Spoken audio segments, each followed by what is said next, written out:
It didn't begin with pills, it began with a powder. White, glittering, pure. A dust that promised relief, courage, and escape. In the 19th century, before OxyContin, before marketing executives disguised as doctors, there was another dynasty, a family that discovered not how to heal pain, but how to sell it. They didn't just addict a generation, they addicted an empire. And the irony, their fortune was built on medicine, their legacy on ruin. Because long before the Sacklers turned pain into profit, another family learned the same lesson, that the human desire to numb suffering could be turned into gold. The story begins in the Age of Discovery, when science promised miracles, and every ailment seemed curable by chemistry. The British Empire was at its peak, its ships spanning every ocean, carrying tea, tobacco, and treasures from the East. Among them was a new commodity, opium, harvested from poppy fields in India and refined into morphine by European chemists. This substance was seen as a modern wonder, the first true painkiller. It could quiet the screams of the wounded and bring sleep to the dying. Doctors called it God's own medicine, but as with all divine gifts, it carried a curse. By the mid-1800s, millions across Asia were hooked. And the family at the center of this global addiction wasn't a street gang or a syndicate, it was one of the most powerful trading dynasties in history, the Sassoons. To understand how the West became addicted, you must understand how the Sassoons rose. They were Iraqi Jews expelled from Baghdad, merchants fleeing persecution. Yet by the time they reached Bombay, they were reborn as British subjects. David Sassoon, the family patriarch, began as a textile trader. But soon he found something far more profitable. Opium. The British East India Company had monopolized its production, but not its distribution. They needed middlemen, people who could move the product discreetly into China, where opium was technically banned, but secretly demanded. The Sassoons became those middlemen, and they did it better than anyone. They created warehouses along the Indian coast, employed fleets of ships, and established a seamless network connecting Calcutta to Canton. By 1850, they controlled almost 70% of the entire opium trade into China. Each chest of opium carried their mark. Their brand became synonymous with potency, purity, and reliability. The same marketing language that would one day sell prescription painkillers. But this wasn't just a trade in drugs. It was a trade in dependency, a chemical conquest disguised as commerce. The British justified it as free trade. The Chinese called it war. Twice, in fact, the Opium Wars both fought to preserve the right to sell addiction for profit. And while the cannons roared, the Sassoon fortunes multiplied. From their palatial estates in Bombay and Shanghai, they built schools, hospitals, and synagogues, philanthropy funded by poison. In London, they were knighted, married into aristocracy, and treated as model citizens of empire. History remembers them as merchants and benefactors. But behind the veneer of charity was the truth. Their wealth was drawn from veins of empire, filled with the narcotic that broke China's soul. This was the first global drug cartel, legalized, systematized, and moralized. It always starts the same way. A society discovers a pain it cannot bear. A merchant discovers how to sell the cure. And soon, the cure becomes the disease. The Romans did it with wine and bread, distracting citizens from collapse with indulgence. The British did it with opium, exporting numbness while importing gold. And in time, America would do it with pills. But what connects them isn't chemistry, it's psychology. Empires don't just trade goods, they trade faith. Faith in the illusion that suffering can be erased without cost. That's what the Sassoons mastered. They didn't sell opium, they sold relief. They branded a feeling. Every crate of their product wasn't labeled as a vice, but as a comfort, a return to peace. It's the same whisper that drives every addiction in history. You deserve to feel better. The most dangerous drug dealers aren't those who break the law. They're the ones who rewrite it. The Sassoons turned smuggling into diplomacy. They lobbied British officials, invested in colonial infrastructure, and positioned themselves as indispensable to the imperial economy. By aligning with the empire's appetite for revenue, they made morality irrelevant. Every addict in Canton was just another ledger entry in London. And this is where the pattern emerges. A moral alchemy that transforms exploitation into progress. When the product is profitable enough, the harm becomes invisible. That's what made the Sassoons untouchable. They weren't criminals. They were contributors. investors in global trade, benefactors to society, pillars of philanthropy. The same mask that would later protect the Sacklers in the 20th century. History doesn't erase the sins of the rich, it launders them. But the addiction didn't stop with the Chinese, it spread inward to Britain itself. By the late 1800s, morphine and laudanum liquid opium were in every Victorian household. Mothers gave it to teething babies. Doctors prescribed it for melancholy. Writers like Coleridge and De Quincey celebrated it as a muse. Addiction became fashionable, the mark of the refined, and once again, the Sassoons supplied the raw material. Britain, the self-proclaimed civilizer of nations, had become the addict it once condemned. This is the dark symmetry of empire. What it inflicts abroad eventually returns home. But every system built on dependency believes one lie, that it can control the demand it creates. China tried to ban opium. Britain enforced its trade. The Sassoons thrived in the contradiction. But as the 19th century waned, the tide began to turn.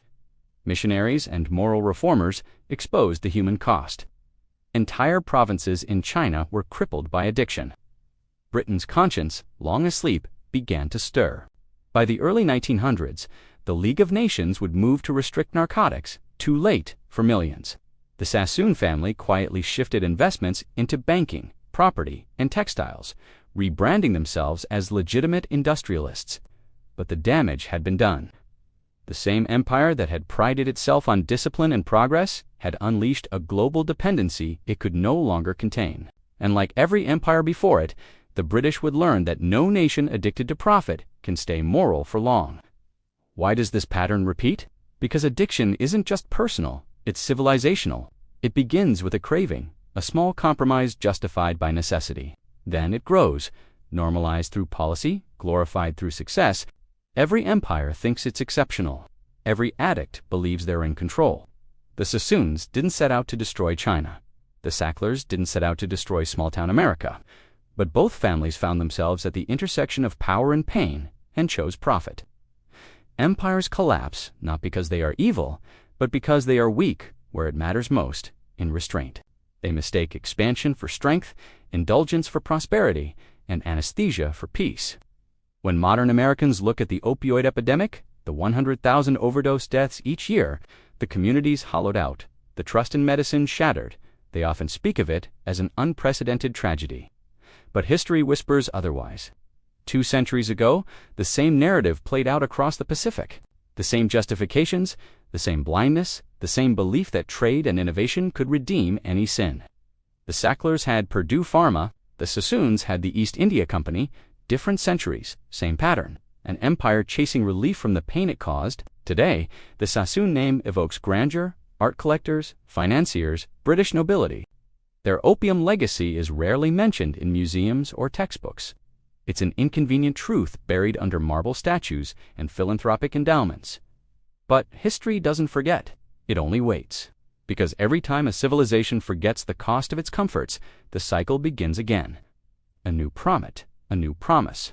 A new empire built on the same old craving, to escape pain without changing what causes it. And behind each of those cycles, you'll find a family, respectable, educated, visionary, who simply understood one thing better than anyone else, that the human soul will pay anything for peace. So, the question is not how the Sassoons addicted an empire, it's how the empire allowed itself to be addicted.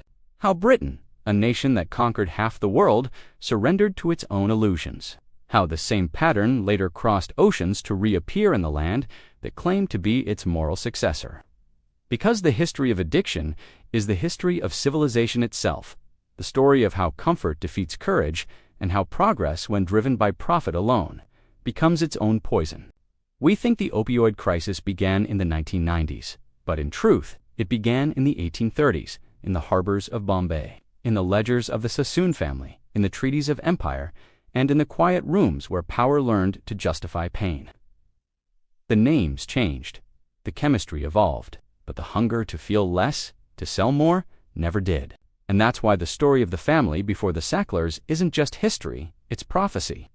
Because if an empire could once be addicted to smoke and survive, what happens to the next one when the drug is no longer opium, but comfort itself?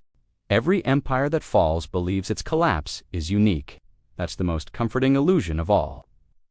When Britain's conscience finally turned against the opium trade, the empire simply found new addictions to sustain itself: industrial expansion, colonial prestige, and the illusion of moral superiority. But beneath it all, the same transaction remained: profit over principle, comfort over cost. The Sassoons had proven the model. The product could change sugar, cotton, oil, debt, but the pattern stayed eternal. And so, the story of the family that addicted an empire became a mirror for the entire West. Rome's addiction wasn't chemical, it was psychological. Centuries before the first poppy was pressed into opium, the Roman Empire learned to tranquilize its population through pleasure.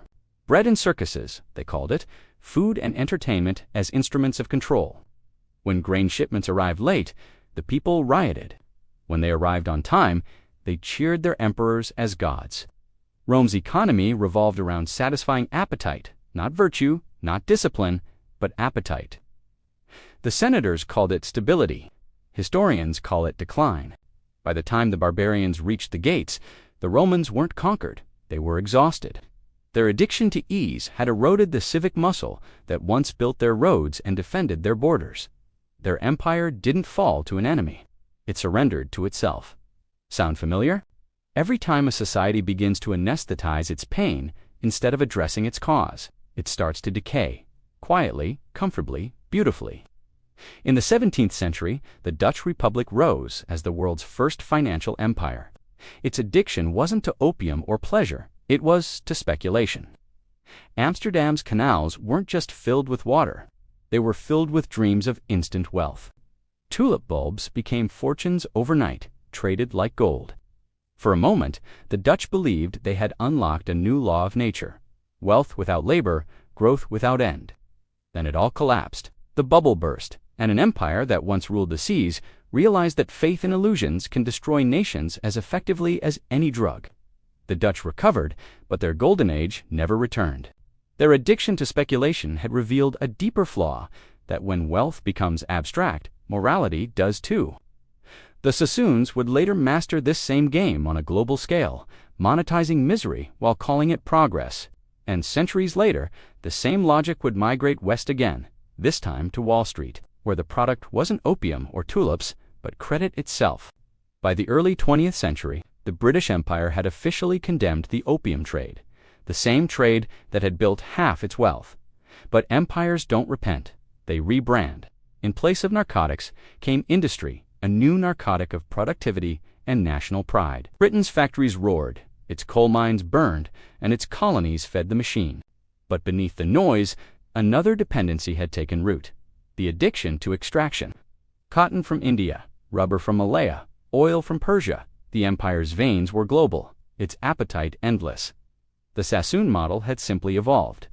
The empire no longer sold narcotics, it consumed them in the form of labor, land, and time. It was still addiction, just disguised as civilization. When the British Empire faded, America inherited not just its power, but its habits. The 20th century brought a new empire of commerce, one that worshipped convenience as virtue and consumption as identity. Cocaine in the jazz clubs, amphetamines in the factories, tranquilizers in the suburbs. Every generation found its chemical mirror. But the modern opioid crisis didn't appear out of nowhere. It was the logical next step. In the 1990s, pharmaceutical companies resurrected the Sassoon strategy: redefine pain, medicalize comfort, and promise salvation in a pill. Doctors became priests, prescriptions became prayers, addiction became invisible again because it was sanctioned. The Sacklers simply perfected what the Sassoons had invented: the art of selling relief as virtue. And once more, the empire applauded. When societies lose faith in higher meaning, they seek it in lesser forms: products, substances, ideologies, distractions. The Sassoons sold chemical relief. The Sacklers sold pharmaceutical salvation. Silicon Valley sells digital escape. Different eras, same desire. Relief has become the new religion of the modern age: instant, frictionless, infinite. And every time a civilization turns its worship toward comfort, it forgets how to suffer with purpose. Pain becomes the enemy, not the teacher. And without pain, no lesson endures. That's why empires addicted to comfort always crumble, because comfort kills the capacity for growth. But the greatest irony of all is this: the nation once destroyed by addiction is now the supplier of the world's next one. Today, China manufactures the majority of global fentanyl precursors, the chemical foundation of the modern opioid epidemic.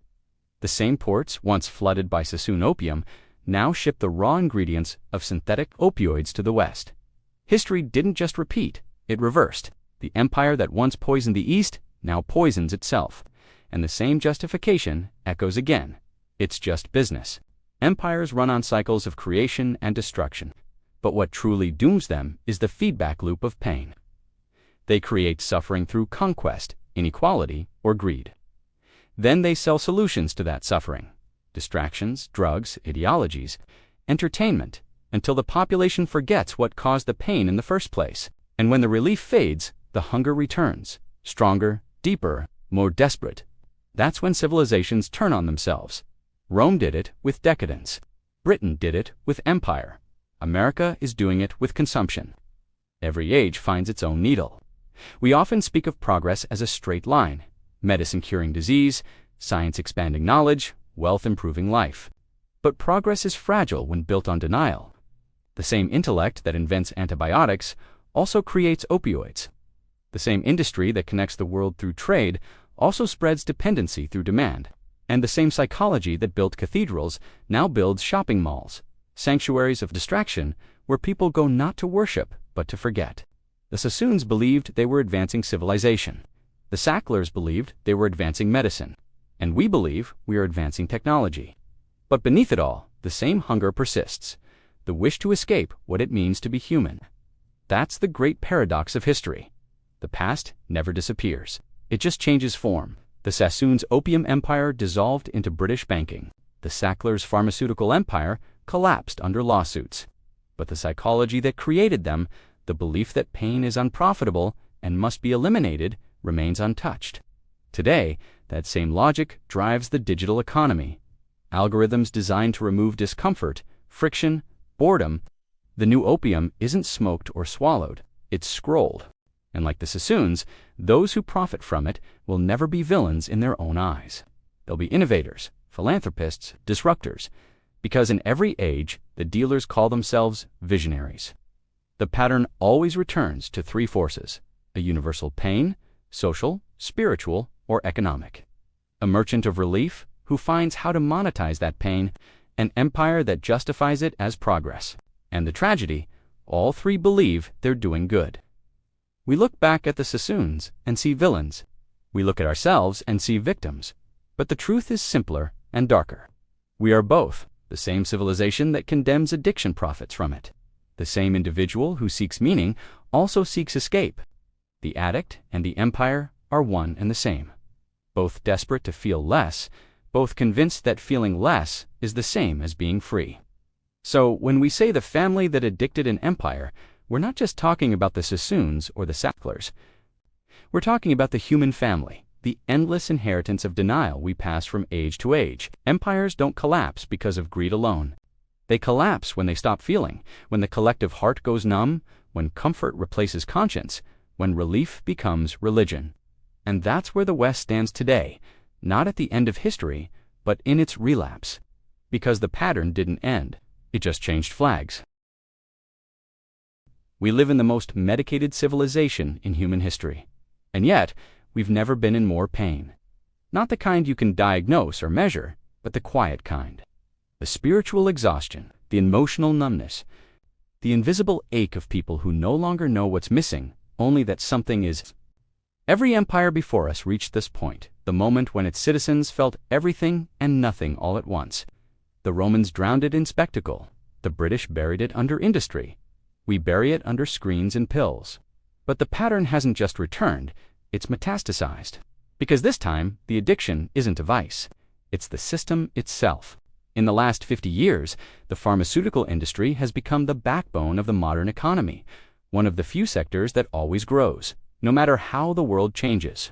From antidepressants to statins, painkillers to stimulants, the modern citizen is managed like a machine, every mood regulated, every symptom monetized. And behind it all lies the same psychological bargain the Sassoons perfected centuries ago. Trade discomfort for dependency.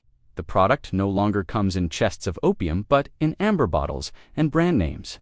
The merchants wear lab coats, not turbans. The wars are fought not with gunboats, but with marketing budgets and lobbying. In the 19th century, Britain fought to keep opium flowing into China. In the 21st, America fought to keep prescriptions flowing into itself. It's the same empire. Only the borders have changed. Today, the richest corporations on earth don't sell tangible goods. They sell anesthetics, not chemical, but digital. Every app, every stream, every scroll is engineered to ease a moment of boredom, loneliness, or uncertainty. The new Sassoons sit in Silicon Valley. Their opium is dopamine. Their poppy fields are servers. Their shipping routes are algorithms. And their motto is the same as it's always been: keep them comfortable, and they'll never ask why they're suffering. We think addiction means loss of control. But what if addiction is control? What if the purpose of the modern world isn't to free you, but to keep you tranquilized, productive, compliant, endlessly distracted? Money itself has become another drug. Governments borrow against the future, the way addicts borrow against tomorrow's clarity. The United States, with over $36 trillion in national debt, lives in a state of economic intoxication, high on consumption, numb to consequence. Each new credit cycle is another hit. Each stimulus check, another dosage. The pain of austerity is too great. So the empire prints more relief. Debt disguised as prosperity, inflation disguised as progress. And just like the opium traders of the past, the systems dealers know exactly what they're doing. They understand that withdrawal, real reform, real restraint would feel unbearable. So they keep supplying comfort until comfort kills. In America today, the average citizen consumes 10 times more prescription opioids than someone in the 1980s. Antidepressant usage has tripled. Anti-anxiety medications are a multi-billion-dollar industry. And yet suicide rates continue to climb. Because while the medicine dulls the pain, it never heals the cause. The wound isn't physical, it's cultural. It's the slow corrosion of meaning in a society that treats pleasure as purpose and distraction as freedom. We were told progress would bring fulfillment. Instead, it brought isolation wrapped in convenience. We no longer suffer together, we medicate alone. What makes this collapse different is that it wears the mask of progress. Our hospitals are more advanced, our therapies more humane, our access to comfort nearly infinite. But none of it has made us stronger, only more dependent. The Sassoons sold their opium under the claim that it brought peace to the restless mind. 2 centuries later, pharmaceutical ads promise the same. Different era, same pitch. You don't need to change your life, just your chemistry. And so, millions live quietly sedated lives, not enslaved by dictators, but by their own desire for peace without transformation. Walk through any city today and you'll see the new addiction everywhere, faces illuminated by cold blue light. People scrolling, not for information, but for anesthesia. Every swipe, every notification, every algorithmic hit designed to reward, soothe, and reset the craving. We used to trade time for money. Now we trade attention for illusion. And like the opium dens of old, the digital dens of today are places of escape. Infinite, frictionless, empty. The Sassoons' ships carried crates of smoke. Ours carry data. But the result is the same. Silence, dependency, isolation. And what's worse, we volunteered for it. Empires don't collapse from lack of resources. They collapse when they can no longer tell pleasure from poison. That's where we are now, in a civilization that celebrates its sickness as progress.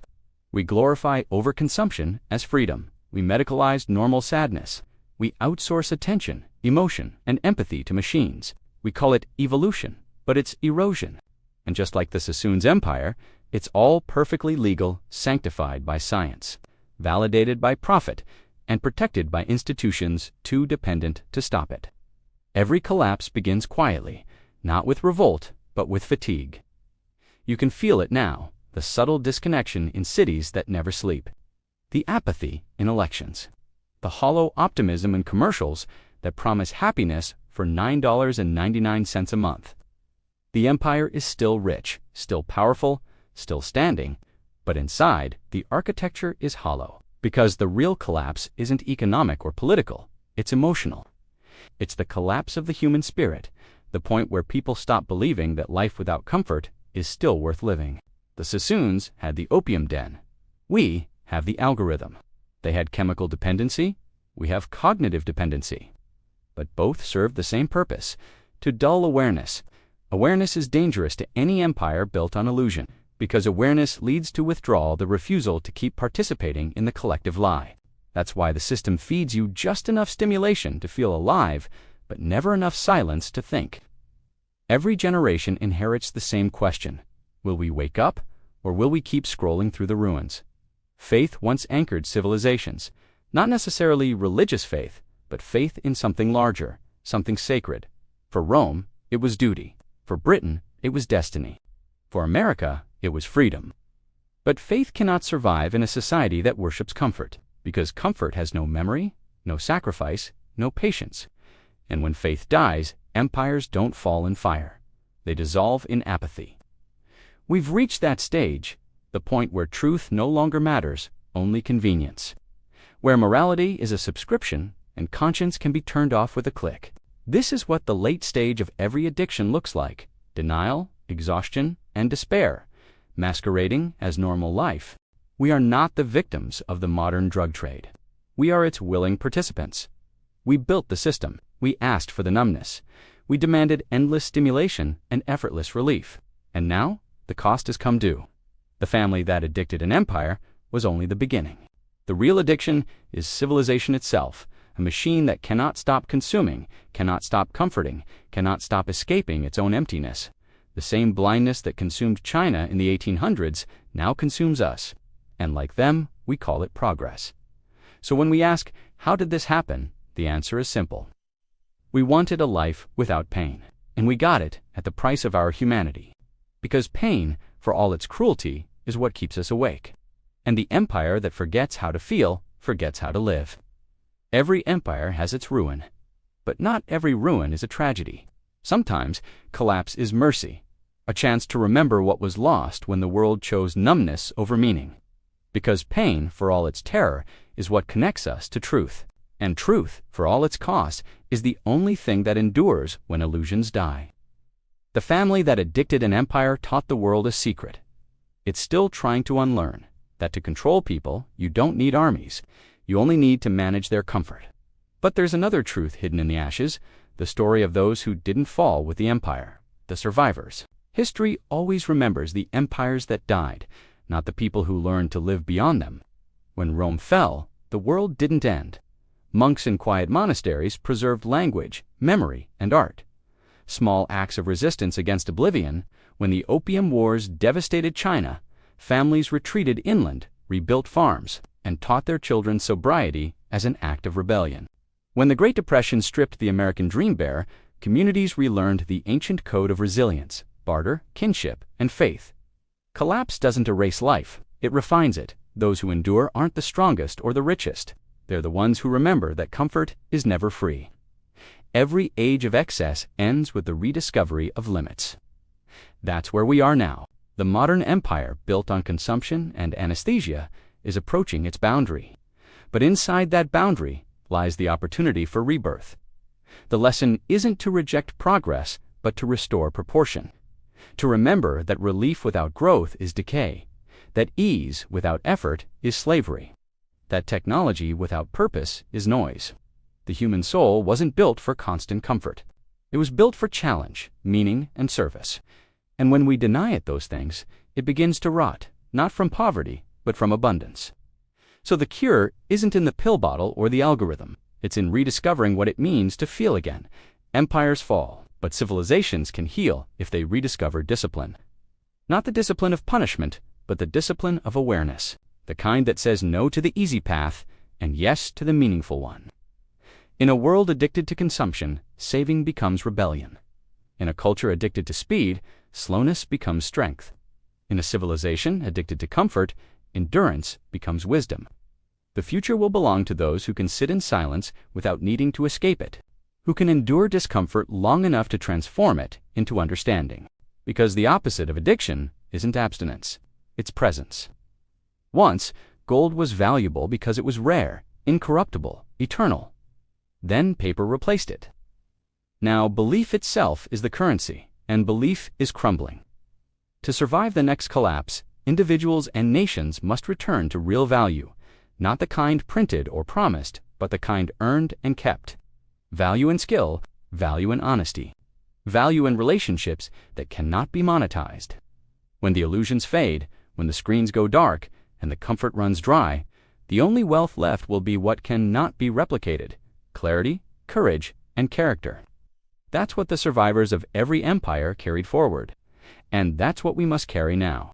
Every addict knows recovery begins with withdrawal, the shaking, the pain, the rediscovery of sensation. Civilizations are no different. Ours will shake, it will rage, it will grieve what it loses: its speed, its convenience, its digital gods. But after the tremors, there will be silence. And in that silence, something miraculous can happen. We might finally remember how to be human again. Because withdrawal isn't death. It's the body remembering how to live without the drug. And for the first time in generations, we may start to feel again, not comfort, but life. In every age of collapse, a few people choose a different path, not escape, but clarity. They become the new monks of meaning, creators, thinkers, craftsmen, healers, those who build small, real things in a world addicted to scale and illusion.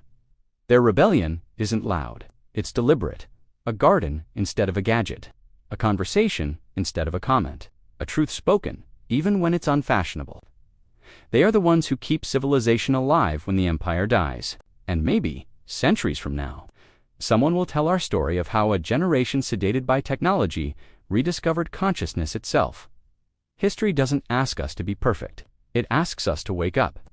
Because the greatest danger isn't collapse, it's continuing to live as if collapse will never come. That's how Rome fell. That's how Britain fell.